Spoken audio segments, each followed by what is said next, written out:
Sumpa ng Kabaong, isang kwentong kababalaghan, Part 1. Gabi nang makarating si Mang Nestor, isang matagal nang embalsamador sa maliit na punerarya sa gilid ng lumang bayan. Kasama niya ang kanyang helper na si June. Tahimik ang buong lugar, tanging tunog ng ulan at kalampag ng lumang bubong ang maririnig. Habang naglilipat sila ng mga gamit, napansin ni June ang isang lumang kabaong na nakatayo sa pinakadulong bahagi ng bodega. "Boss Nestor, kanino po yung kabaong na yan?" "Hindi ko alam." "Hindi niyo po alam? Matagal na yan dito, bago pa ako nagtrabaho sa puninaryang ito." Lumapit si June. Luma na ang kabaong, itim ang kahoy at maraming gasgas sa takip. Bakit hindi na lang po itapon? Biglang seryoso ang mukha ni Mang Nestor. "Huwag mong gagalawin." "Bakit po?" Saglit siyang natahimik. "May kwento tungkol dyan." "Anong kwento?" "Sabi ng dating may-ari ng punerarya, may isinumpang kabaong daw dyan." Napangiti si June. "Boss, baka panakot lang yan." Ganun din ang sinabi ng helper ko noon. Napatingin si June sa kanya. "Nasaan na po siya?" Hindi sumagot si Nestor. Salip tumingin siya sa lumang kabaong at mula sa loob nito, pareho silang natigilan. "Boss, tumahimik ka." Muling umilingaw-ngaw ang tatlong katok. Pero ang kabaong ay matagal nang walang laman. Part 2. Hindi makatulog si June ng gabing iyon. Paulit-ulit niyang iniisip ang mga katok ng narinig nila. Kinabukasan, nakita niyang tahimik na nagkakape si Mang Nestor. "Boss, narinig niyo rin ba talaga yon kagabi? Di ba?" "Oo, baka may pumasok na daga." Umiling si Mang Nestor. Hindi daga ang gumagawa ng ganoong katok. Ano?" Tumingin sa kanya ang matanda.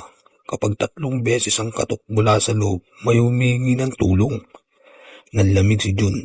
"Boss, seryoso ba kayo? May isa pang bagay na hindi ko sinasabi sa'yo." "Ano po yun?" "Hindi dapat nabubuksan ng kabaong na yan."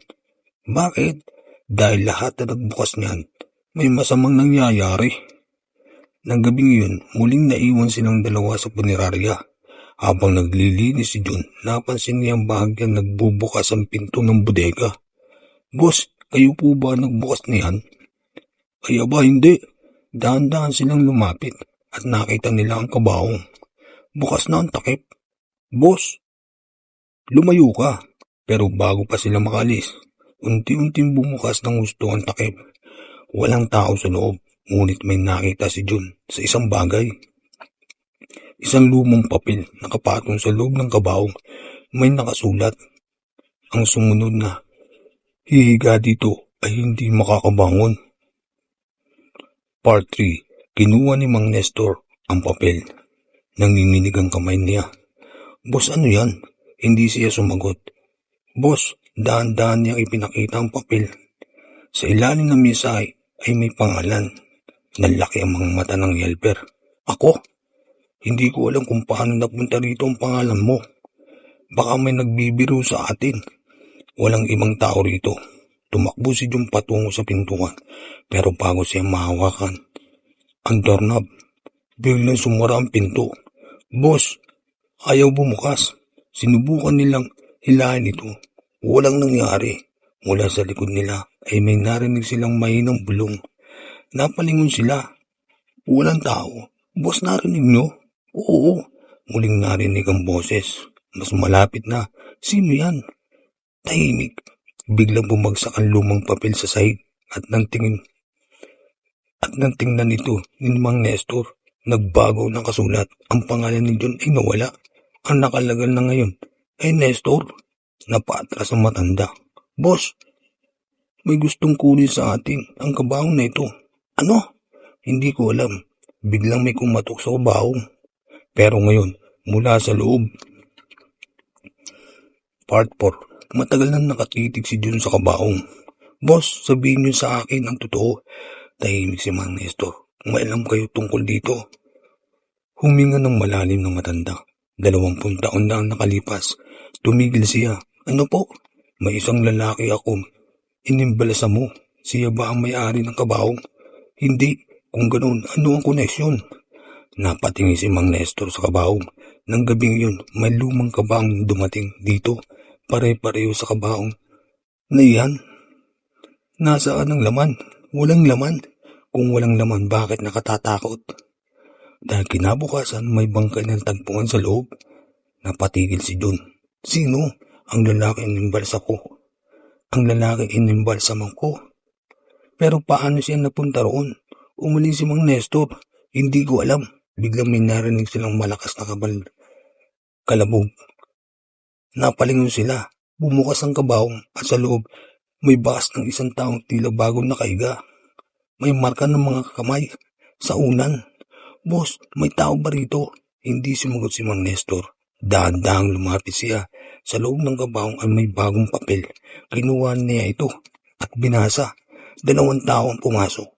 Isa lang ang lalabas. Part 5. Nanginginig si Jun. Boss, kailangan nating umalis. Hindi tayo basta makakaalis. Bakit? Itinuro ni Mang Nestor ang pintuan. Unti-unti itong bumubukas. Ngunit sa labas, wala silang nakitang hallway. Madilim, parang nakalalim sa kuweba ng nasa kabilang panig. Boss, ano yan? Hindi tayo nasa punerarya. Biglang namatay ang ilaw. Sa dilim, narinig nila ang isang boses. Napahawak si John sa braso ng kanyang amo. Boss, lumakas ang boses. Isa sa inyo ang kailangang humiga. Hindi. Tumakbo si John palayo sa kabaong pero biglang may humawak sa kanyang balikat. Napalingon siya. Walang tao. Boss, narinig niya ang sigaw ni Mang Nestor. John, huwag kang lilingon. Pero huli na. Sa likuran ni John ay may nakatayong isang matangkad na anino at sa kamay nito. Hawak nito ang lumang papel. Unti-unting lumitaw ang bagong mensahe. Ang sumpa ay nagsisimula na. Pagkurap ni John, nawala ang anino. Ngunit wala na rin si Mang Nestor. Tanging ang lumang kabaong ang naiwan. At mula sa loob nito, 3 katok. Sinubukan ni John na buksan ng takip. Nang bumukas ito, si Mang Nestor nakaiga sa loob. Bukas ang kanyang mga mata at bago tuluyang mamatay ang ilaw, bumulong siya. John, huwag mong hayaang masira ang kabaong. May mga kwento na hindi para manakot, kundi para magpaalala na may mga bagay sa mundong ito na hindi pa natin lubos na nauunawaan.